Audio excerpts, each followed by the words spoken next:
Halo, assalamualaikum guys. Kali ini pada episode ini kita jumpa lagi sebagai lanjutan 3 basic motivators yang saya sampaikan tempo lalu.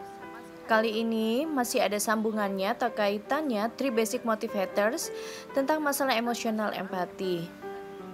Oke, simak terus guys. Episode 27 itu guys ya. Sekarang episode 27 tentang 3 basic motivators. Nah, sekarang pada episode ini saya menjelaskan tentang masalah emotional empathy. Masih terkait juga guys di sini kalau kita lihat dari infinite potentiality source of creative intelligence, kita menuju bagaimana pada yang kalau kalian lihat pada AGFLAPCAP itu adalah 9 emotion guys. Bahwa kita mempunyai 9 emosi di mana yang AGFLAP itu adalah emosi negatif, sedangkan emosi positifnya adalah CAP, yaitu P-nya adalah peace, tingkatan tertinggi dari emosi positif kita. Masih ingat ya guys? Yaitu dalam infinite potentiality atau potensi tak terbatas dalam source of creative intelligence, yaitu sumber kecerdasan kreatif kita sebagai diri kita want to be spirit bagi kita, kemudian bagaimana kita want to survive as a body menuju peace, kemudian kita menuju keinginan untuk diakui, kemudian keinginan untuk mengontrol, kemudian kita ada di situ kita mempertimbangkan ada emotion kita ya. Jadi guys, kita dalam mengenal emosi orang lain, yaitu dalam hal ini empati, itu adalah keahlian seseorang atau people skill yang fundamental guys.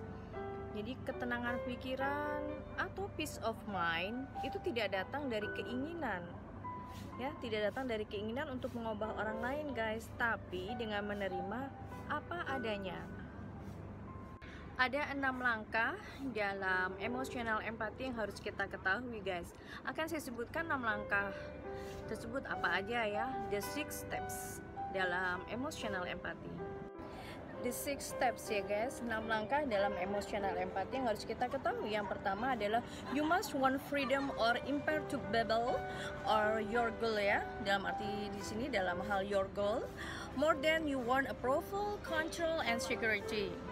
And number 2, desire that you can release and be free or imperturbable, achieve your goal. And number 3, see that all your feelings culminate in 3 wants: the want approval, the want to control, and the want of his security. See that and immediately let go of the want of approval, the want to control, and the want of security. And number 4, make it constant. Release all your wanting approval, wanting to control, and wanting security when alone or with people. And number 5, if you are stuck, let go of wanting to change or control the stuckness. And number 6, each time you release, you are lighter, happier, and more effective. If you do this continually, you will be lighter, happier, and more effective. Jadi guys, 6 langkah itu saya akan coba jelaskan di sini bahwa sebetulnya yang pertama 6 langkah dalam emotional empathy itu, yang pertama adalah Anda pasti menginginkan kebebasan atau ketenangan kan guys dalam tujuan Anda dalam hal ini your goal, lebih dari yang Anda inginkan, persetujuan, kendali dan keamanan. Kemudian apa guys? Yang kedua itu memutuskan bahwa Anda dapat melepaskan dan menjadi bebas atau tenang dalam mencapai tujuan Anda ini guys. Kemudian yang ketiga, lihatlah bahwa semua perasaan Anda itu berujung pada keinginan yang ada. Yaitu apa yang pernah saya sampaikan, seperti keinginan persetujuan, keinginan untuk mengontrol, dan keinginan akan keamanan. Lihat itu guys, dan segera lepaskan keinginan akan persetujuan, keinginan untuk mengontrol, dan keinginan akan keamanan. Oke, yang keempat adalah kita lihat di sini membuatnya konstan ya, membuatnya konstan guys.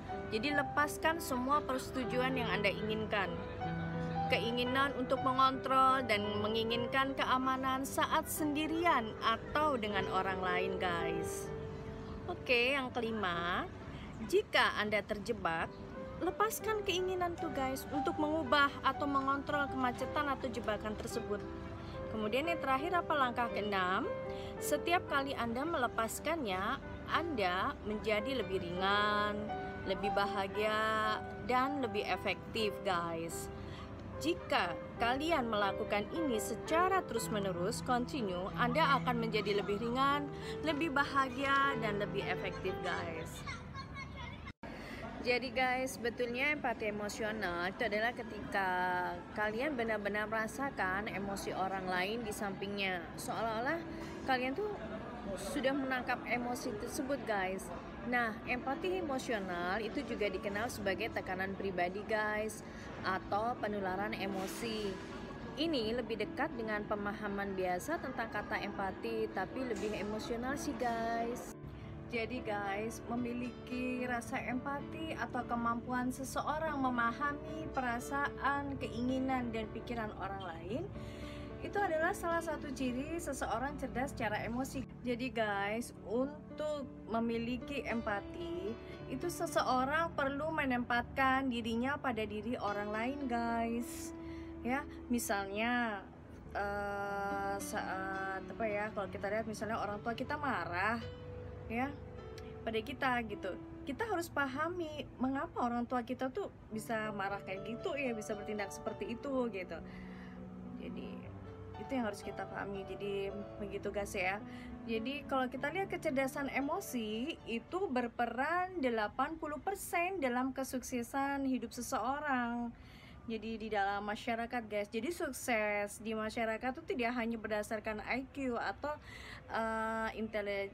intelektual ya, intelijensi maksud saya, intelijensi question, kecerdasan intelektual. Memang IQ dia hanya berperan 20%, tetapi sedangkan yang 80% itu sumbangan dari EQ atau emotional question, kecerdasan emosi itu guys ya. Kalau kita lihat di sini. Jadi kecerdasan emosi itu berperan 80% dalam kehidupan seseorang dalam masyarakat ya guys ya. Jadi IQ itu yang 20%, sedangkan EQ, emotional question atau kecerdasan emosi itu 80% guys, begitu. Jadi seorang bisa dikatakan dia cerdas secara emosi guys. Apa tuh? Misalnya dia mampu mengenal emosi diri guys. Misalnya apa nih? Saya lagi sedih gitu, saya lagi bahagia. Jadi harus dideteksi oleh dirinya gitu. Kalau enggak dia bakal gampang bete, galau, mudah depresi guys. Kalau depresi kan mah udah lebih tingkatannya di atas stres ya guys ya. Insya Allah kita tidak tergolong yang seperti itu. Oke guys, saya akan jelaskan mengenai empati itu sebenarnya apa ya. Jadi empati itu konsep yang merujuk kepada kalau kita lihat kepada reaksi kognitif ya guys dan emosional dari seseorang yang mengobservasi pengalaman orang lain guys. Sementara simpati, jadi ini saya ingin membahas tentang ingin menjelaskan pada kalian agar kalian paham masalah empati gimana, simpati bagaimana gitu. Tapi mungkin kalian udah paham, cuma mungkin lebih jelasnya aja guys ya. Kalau simpati kan kita itu merujuk kepada apa ya? Seperti rasa ketertarikan akibat dari perbuatan yang dilakukan oleh seseorang guys. Itu baru simpati. Contohnya seperti ini guys. Misalnya katakanlah jam 9 malam gitu ya, kalian tuh sedang ada di dalam perjalanan pulang ke rumah gitu misalnya guys, kalian ada di dalam mobil gitu, sedangkan di luaran tuh lagi hujan deras gitu guys. Lalu kalian ngelihat di jalanan itu ada anak kecil sedang ya istilahnya biasa di jalan kan ada anak-anak yang suka jualan tuh ya, lagi lagi jualin dagangannya gitu. Nah badannya kan basah kuyup kayak gitu guys, dan seperti kelihatan menggigil kayak gitu, kelihatan badannya menggigil karena kedinginan gitu guys. Nah sekarang kalau saya tanya kepada kalian, hati kalian terenyuh nggak sih? Pasti terenyuh kan guys ngeliat hal seperti itu. Jadi tergerak untuk memanggil anak itulah gitu, menawari tumpangannya lah ke rumahnya, atau kita berikan payung kita ke anak tersebut gitu ya. Jadi dalam kondisi seperti ini kalian tuh sedang merasakan empati terhadap anak itu. Jadi ada rasa belas kasih dan keinginan untuk menolong gitu guys. Oke, sekarang saya coba lagi. Kemudian kalau kita lihat, misalnya dari kejauhan ya, kalian lihat itu ada pemuda gitu. Dia itu, pemuda itu apa ya? Ya, pokoknya ada anak muda gitulah. Pokoknya di jalanan itu juga dia larilah, dia lari menghampiri anak kecil tadi gitu ya. Kalau kita lihat, menghampiri anak kecil yang sedang jualan di jalanan tadi, yang kedinginan, yang badannya menggigil tadi. Lalu ada anak muda lah, ya mungkin remaja gitu, kira-kira umur berapa lah, anggaplah 20-an begitu ya. Dia menghampiri anak kecil tadi yang kedinginan tersebut. Dia lalu jas hujannya dia buka, jas hujannya dia kasih ke anak kecil tersebut. Bukan hanya dikasih aja, tapi dipakaikan gitu, dibuka jaketnya, lalu ya anak kecil itu dipakaikan jaket dia. Kemudian terus dia juga kasih duit gitulah buat anak itu. Jadi kalau kita ngelihat kejadian seperti itu kan, hati kita sepertinya hangat banget ya gitu, senyum sendiri kita di bibir kita gitu. Nah, jadi kalau kalian bisa merasakan kan guys, rasa simpati terhadap anak muda tadi yang sudah menolong anak kecil itu gitu. Jadi itu yang namanya simpati. Jadi kita simpati sama si anak muda itulah gitu ya guys.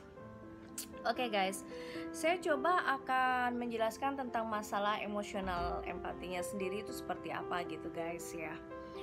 Oke, kalau kita lihat di sini emosional empati secara detailnya, sebetulnya empati emosional itu guys ya, kalau kita lihat empati emosional itu juga dikenal sebagai empati efektif ya. Jadi empati yang efektif lah guys kalau kita lihat di sini.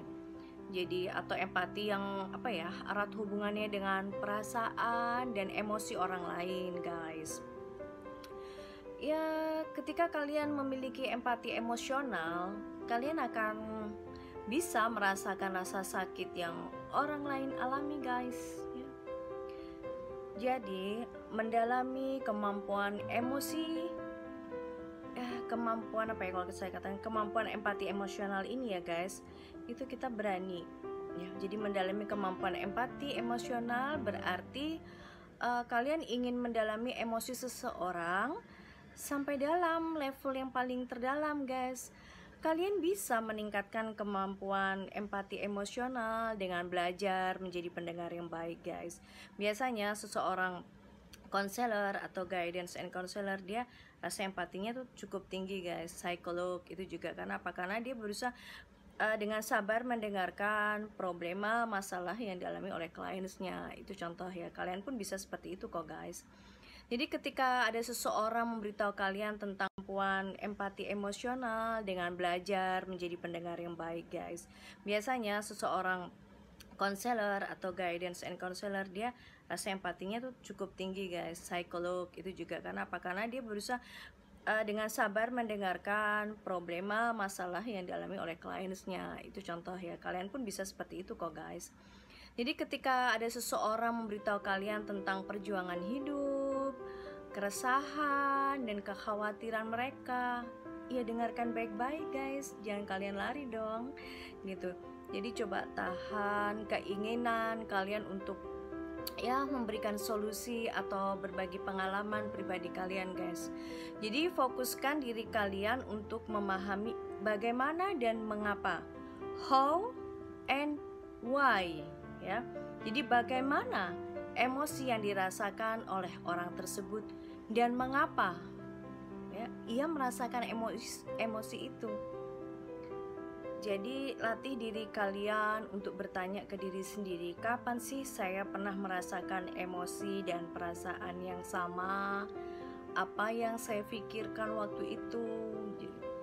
Nah, kita lihat di sini kan, kita empati, kita merasakan apa yang dirasakan oleh orang tersebut ya. Ya contohnya seperti ini kalau kita empati ya guys. Misalnya ini contoh seorang counselor ya kepada kliennya misalnya. Kalau ada klien itu datang kepada kita, misalnya dia menceritakan tentang permasalahan hidupnya yang sedang sedih, sedang mengalami kesusahan. Ya, kita sebagai rasa empatinya, contohnya kita mengatakan seperti ini. Oke, baik. Saya bisa merasakan apa yang Bapak atau Ibu rasakan. Saya bisa merasakan apa yang adik rasakan, ya gitu. Saya pun pernah seperti itu. Contohnya seperti itu ya guys. Itu jadi kalimatnya adalah bahwa saya memang saya bisa merasakan apa yang kalian rasakan, apa yang kamu rasakan gitu. Oke guys. Jadi contohnya gini ya, ada seseorang mengatakan seperti ini. Hari ini misalnya aku tuh punya presentasi buruk banget, bad presentation gitu ya. Pokoknya no good lah hari ini. Today my presentation not good gitu misalnya. Dia mengatakan pokoknya hari ini presentasinya lagi nggak bagus lah pokoknya gitu. Mungkin kalian itu nggak pernah ngalami presentasi yang buruk seperti itu misalnya. Tapi kan bukan berarti kalian mengatakan, ah kamu gitu aja kok nggak bisa sih. Berarti itu kalian nggak empati dong gitu. Jadi gimana ya? Jadi tapi kalian pasti kan pernah merasa gagal karena nggak berhasil, mungkin pernah merasa gagal karena nggak berhasil melakukan sesuatu. Misalnya kalian pernah gagal masuk di universitas yang kalian impikan lah, yang kalian cita-citakan misalnya, atau gagal interview di perusahaan yang kalian incar, cari ya. Kalian bisa mengoreksi emosi yang sama bahwa kalian juga pernah gagal gitu. Jadi untuk bisa menguasai empati emosional, kalian harus bisa terkoneksi secara emosi guys. Jadi kalian betul-betul merasakan emosi yang orang lain rasakan gitu. Jadi kan seperti tadi, berarti jadi kita merasakan bahwa dia gagal. Tidak mungkin dong kita nggak pernah mengalami kegagalan, mungkin pernah ya. Apa mungkin konteksnya dalam arti situasinya berbeda, kegagalannya itu apa gitu. Jadi ini kita sampaikan, saya bisa merasakan apa yang kamu rasakan gitu ya. Saya pun pernah mengalami kegagalan dulu gitu. Ya mungkin kita beri support, semangat dia bahwa kita tidak jatuh, sedih, larut dalam kesedihan, dan kita harus bangkit gitu. Nah begitulah guys. Oke guys, saya rasa ya saya sharing ilmu kepada kalian ya. Insya Allah bermanfaat, dan kita see you again. Waalaikumsalam warahmatullahi wabarakatuh.